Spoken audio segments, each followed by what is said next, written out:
Well, good morning. Welcome to the first cup.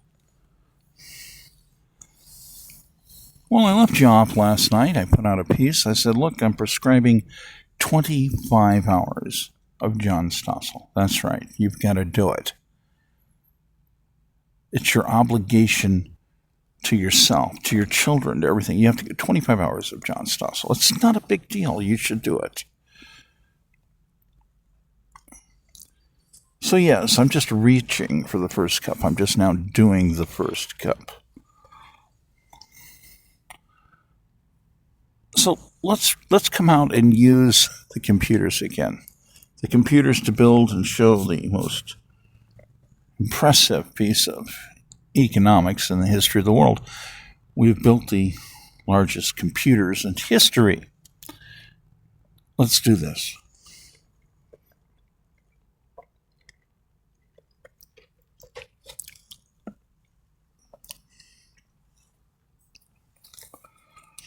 So going back to the most simplistic understanding,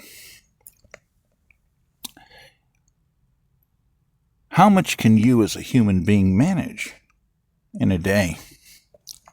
Literally, how much can you manage? There are many people that they want to be the managers of everything. How much can you manage in a day? Well, what if we do something simple? Let's take 275 million people of our population. Let's call them the vested citizens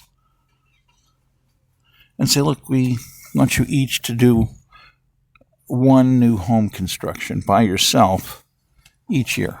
Just one. Of course, some people would say, well, I build a big home. I couldn't possibly build one myself. But nonetheless, a 2, 3, 4, 5, 6-bedroom house. Now, the management of 275 million homes, how could that be managed? That's an enormous ratio. I'm merely talking about what I believe simply would be close to max production per citizen. Let's just add that in there. 275 million new home starts. They're done individually by you. So we're going to back vested citizens, with retirement. If you're paying into a retirement, if you work for a company that does that, or you own a company that will do that, or you've decided to do that, you're not vested until you have 5 years in. That's right. You got to put 5 years in. And then you're vested at the 5-year level. And then you have the 10-year level and the 15 and the 20. And most accounts, when you get to 20, you're fully vested. You're fully vested. So there's something to be said into understanding what these levels of being vested are. I see Group 1, 175 million people in this country, as being fully vested. Group 2, well, they're vested. Group 1 has $80 million worth of stock, in my view, that is unrealized.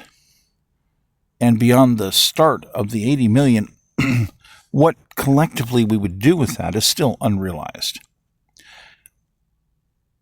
Group 2 is $10 million worth of stock. This is based upon we the people starting a corporation, a republic, not a democracy. A republic. It's a land company. And we own stock. We have land rights. We have treasury rights. We took treasury rights away from the British. But it seems like something's gone wrong. We really do need to talk more about it. Because the individual American citizen is actually nowhere near close to max production. And it would seem that max production is not being taught in school. Los Angeles, 13 years of schooling, $480,000 spent. And for all of that, you get what? 56% of high school graduates are burger flippers. I can't do it. I can't look in the faces of people that are trying to say, shouldn't you be proud of us for spending $500,000 and presenting you with your child, the burger flipper?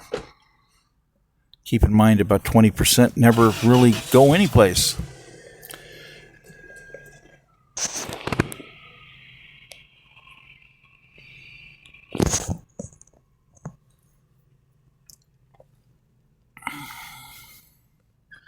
So it's nothing like going someplace and trying to stay at max production. My goodness. I'll stop here. I'll get myself that cup of coffee. And still, I'm going to go ahead and start a podcast. Why not? Why not? We can do this. I want to be at max production. Is there possibly a way to do this?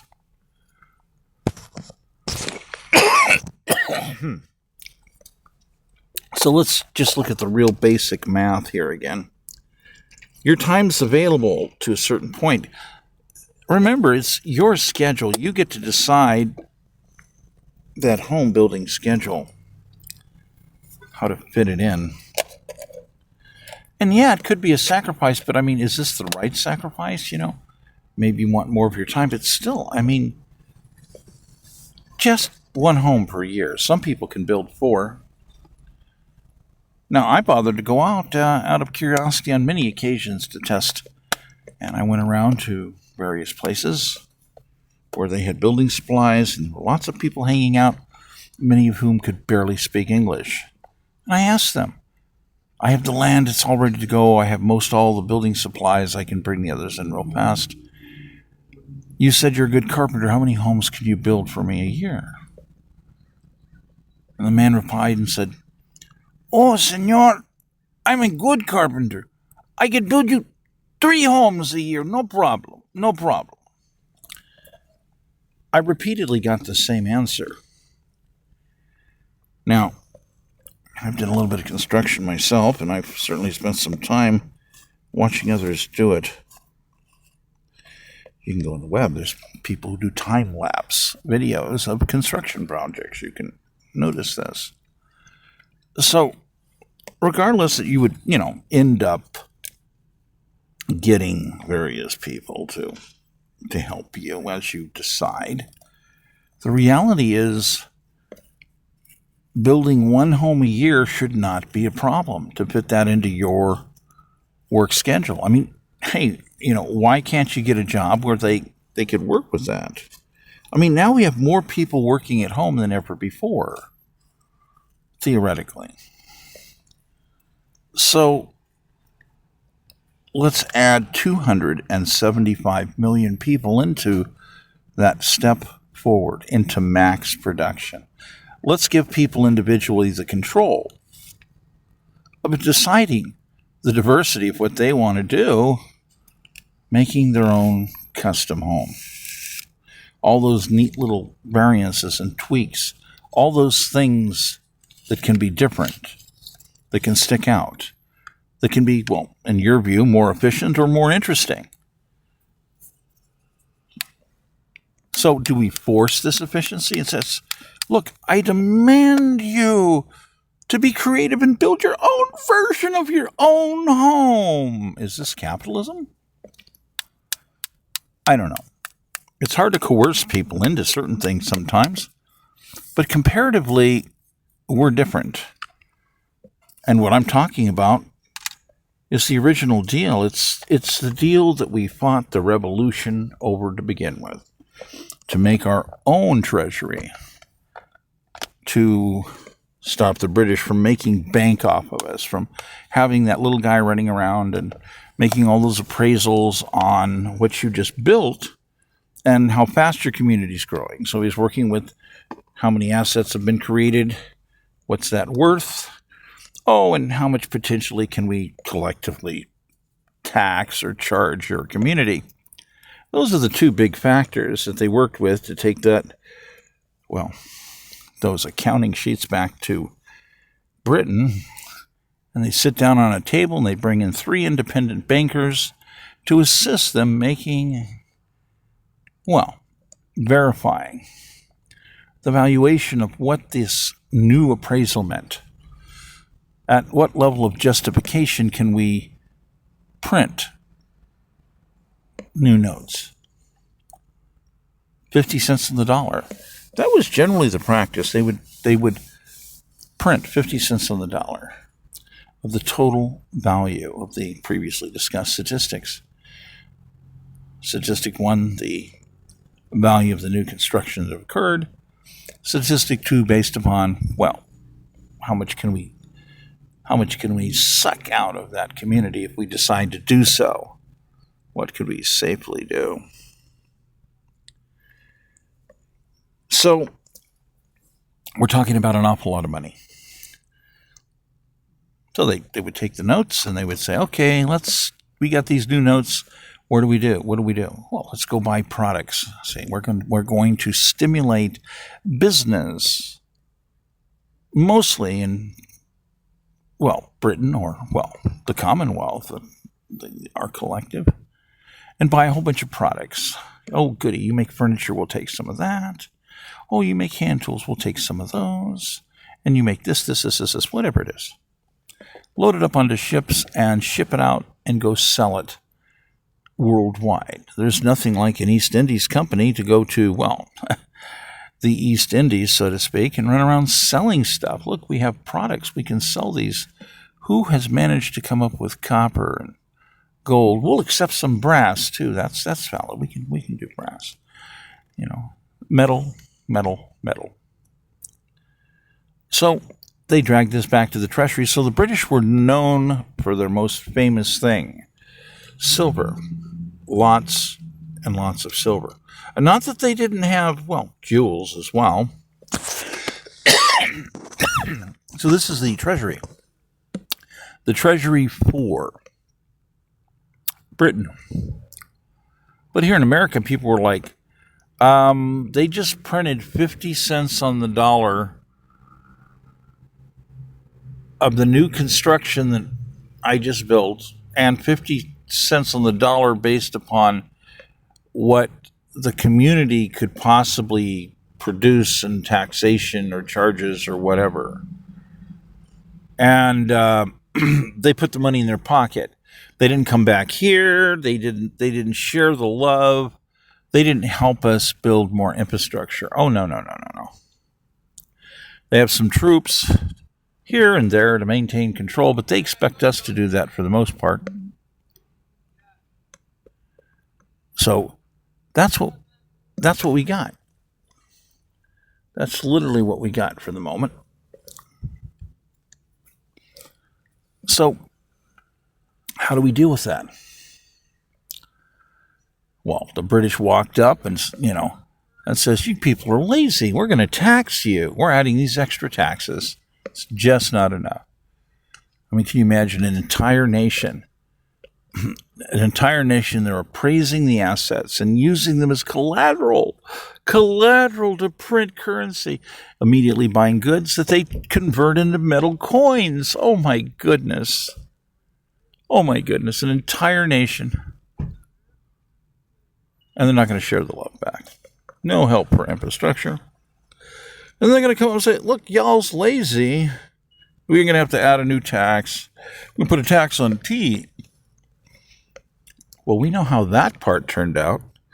People they just kind of blew it. They just says, man, these people are making bank off of us. How dare these people? They went down to the bay. They says, no more tea allowed. They charge tax on it. There's no tea allowed in this land any longer. It's banned. Into the bay. Throw it into the bay.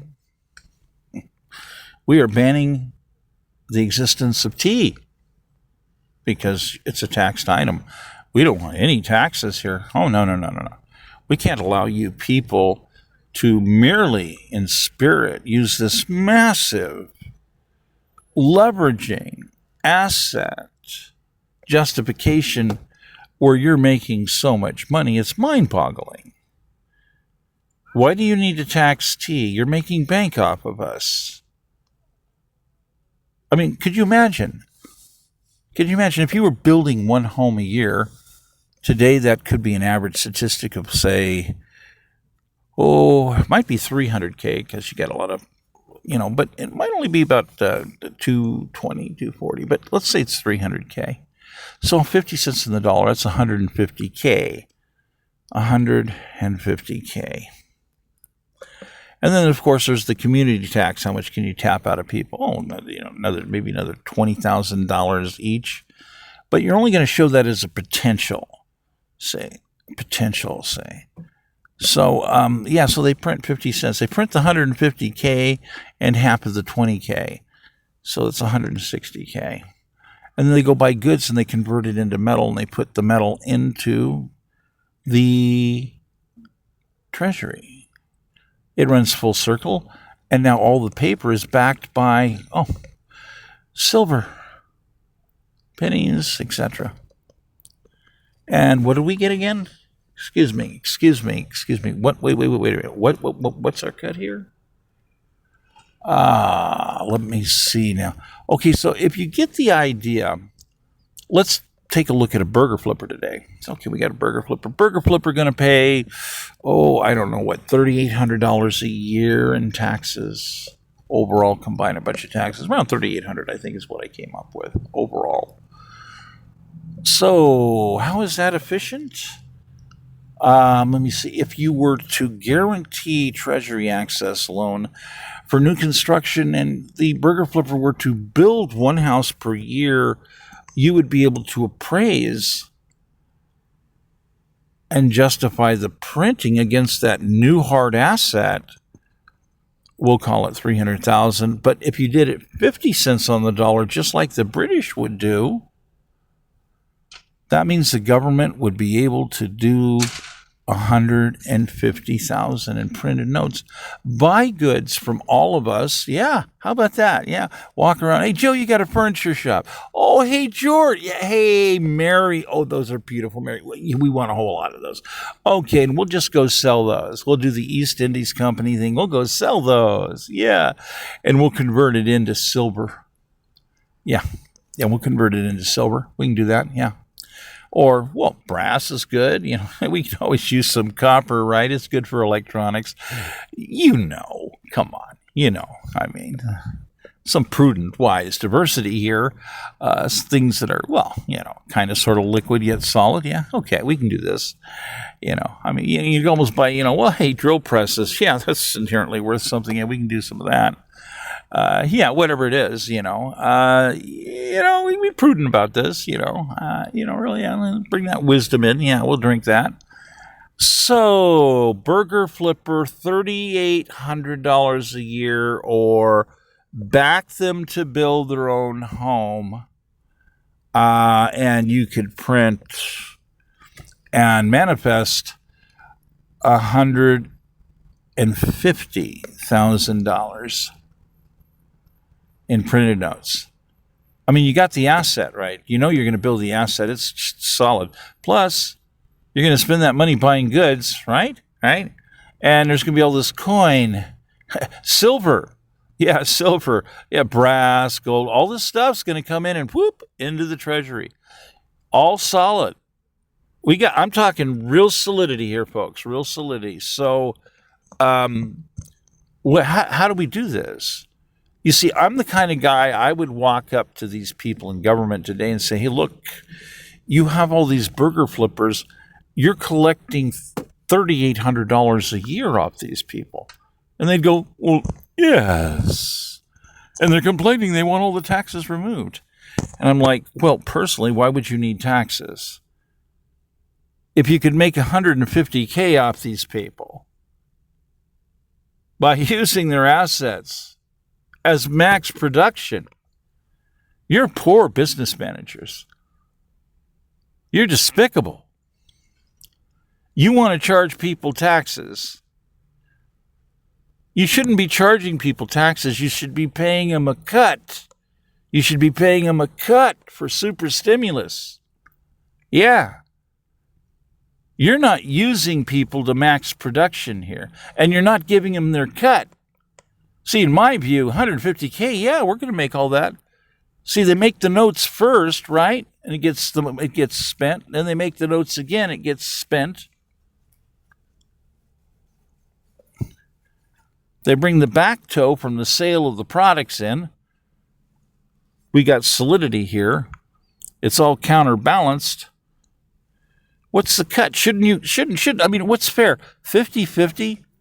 Make 150K off that? Shouldn't I get half? You're going to make 150K managing this. How about half for me? 75,000 in silver. Yeah, how about half? Why should you make bank on me and then have the audacity to walk up to me and say that I have to pay taxes? Welcome to the First Cup. You're with Michael Crosby, the world's greatest economy in the history of the world, constantly being revealed through computer logistics. We're going to take a short break.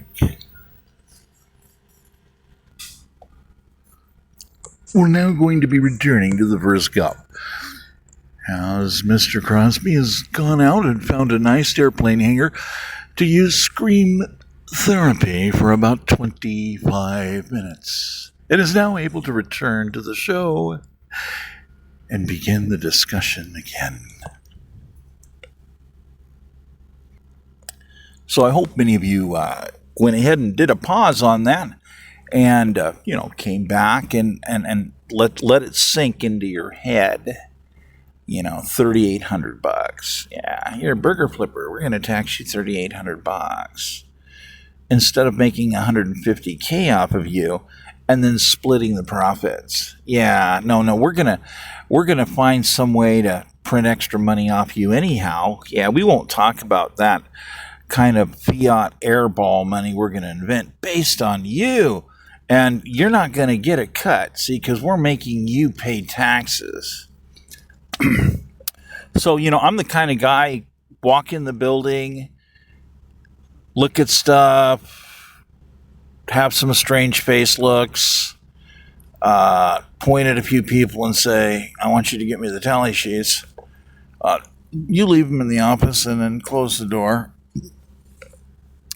And it'll be a wonder. They'll be hearing me starting to scream and wonder, who's he mad at? What did he see? What's wrong? That'll put the stress on everybody, because I'm going to come out and say, I have an announcement. Yes, some of you are going to be fired. Yes, right after lunch, after I'm done looking through this material. That's it. I go back in and shut the door,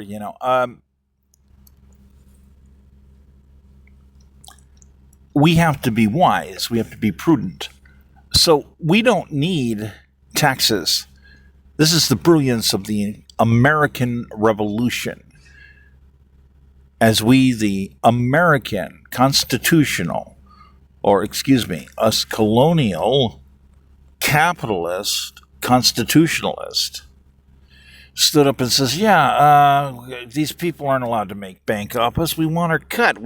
No. We're doing this. We're making our own treasury. This British treasury? Oh, no, we're taking that away. Whoop. Yeah, appraising our assets? Oh, no. We're taking that away. Whoop. We're going to keep that for ourselves because we want a cut. You see, this is a business. It's a corporation. It's a land company. We're making a republic, and we're combining with it an East Indies-style company. Yeah, and we had, unfortunately, some of the forefathers are scratching their head. They're not quite understanding what it is some of us are doing because you don't need taxes at all.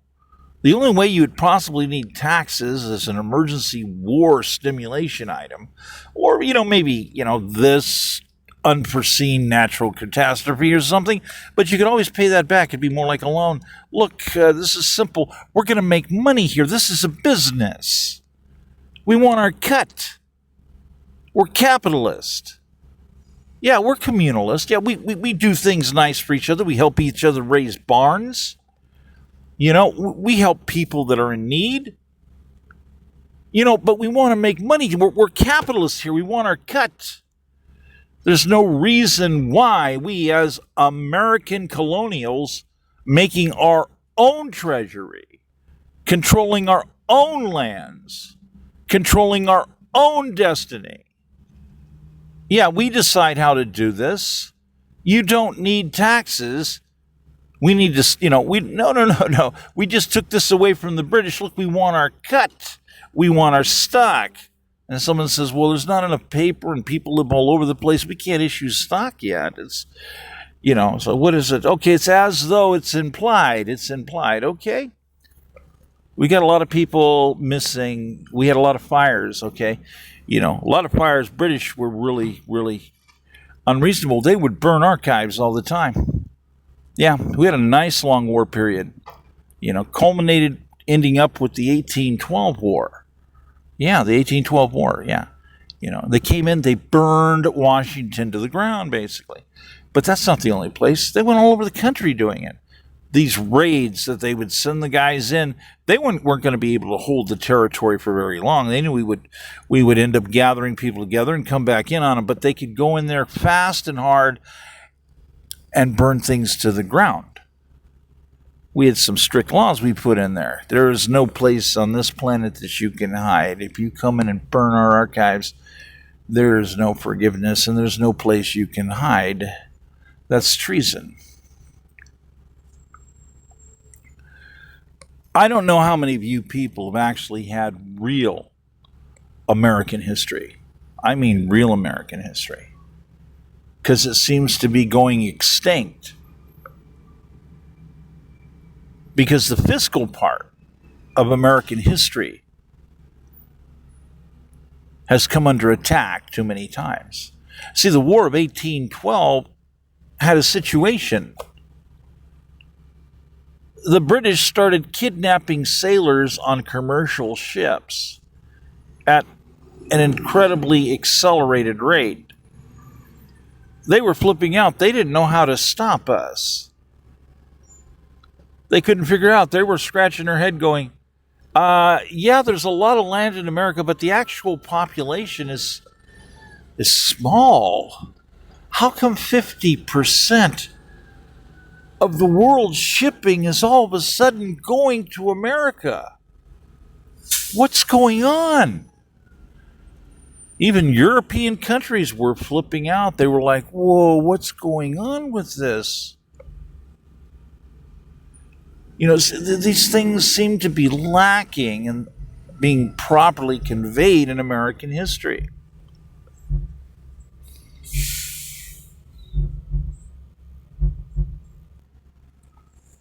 Okay, so I got interrupted for a moment. I had to check some phone calls. But yeah, so here we have it. The reality is the largest computers in the world verify that you're listening to the best economist in the history of the world. Yes, welcome to mathematical reality.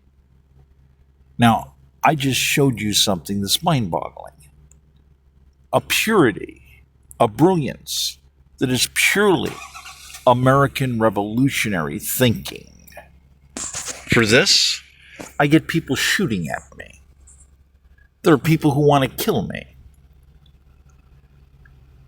Because we're right smack dab in the battle that involves greed, liars, manipulators. Before God and all, we the people proclaim. Keep in mind, before God and all, we the people. Well, we the people would be the republic, the redoing of, and we are the public. But all is others in other places. So disclosing things to all is a different thing than saying, oh, it's public information. No. Public information is only for those of us who are investors. People really screw up on legal distinctions and logic all the time. They misunderstand the legalese that we laid out at the beginning of the country. As we have our wonderful compressed document. Make no bones about it. Paper was short. These are compressed logic symmetries. Many people misunderstand them, nor do they understand the proper progression of the tactical table physics. because it is a tactical table argument. Before God and all we proclaim. That is a tactical table map of not just the world, but the galaxy. So we have to understand how much longer are we going to allow people to be incompetent? We have a bunch of people that they want to control all the money, but they're limited. They're limited to how many tasks that they can handle themselves each day. I'm stepping up. I says, look, we're going to do 275 million new home starts, or maybe you're going to build a shop out back, however that's going to equate out. Some people say, oh, is it the same? Is it equal? Do I get to build a 48-room mansion, one a year? No. Okay, we're talking about a basic understanding of an average statistic, which is probably more like a 5 or 6 bedroom house as an average statistic, if you average it out properly. So, some people are into the 2 or 3 bedroom, but so yeah, you do it my way in the first year. Okay, look, you put in your dues. We could do it that way or not. And then the second year, it's like, no. You get 20% back. These people are making bank off of you. You get 20% back. No taxes. Why do you need taxes? What do you need taxes for? We're surrounded by massive financial incompetence. What do you need taxes for? Why would you possibly step up with an occupational physics governance that destabilizes forward commerce moves? That's insanity. I'm a colonial constitutional capitalist. As far as I'm concerned, I want to arrest some of these people for what they're doing. It's a crime. These people are involving themselves in mass economic sabotage. I want to put them in prison. That's where they belong. Because nobody has the right to stop me from being at max production, using my own hands to cut boards and build buildings. Come on. Wisdom, prudence. Let's get real, people. Let's get very real. I motioned. It's time for a break. We're going to take a short break. I'll be right back.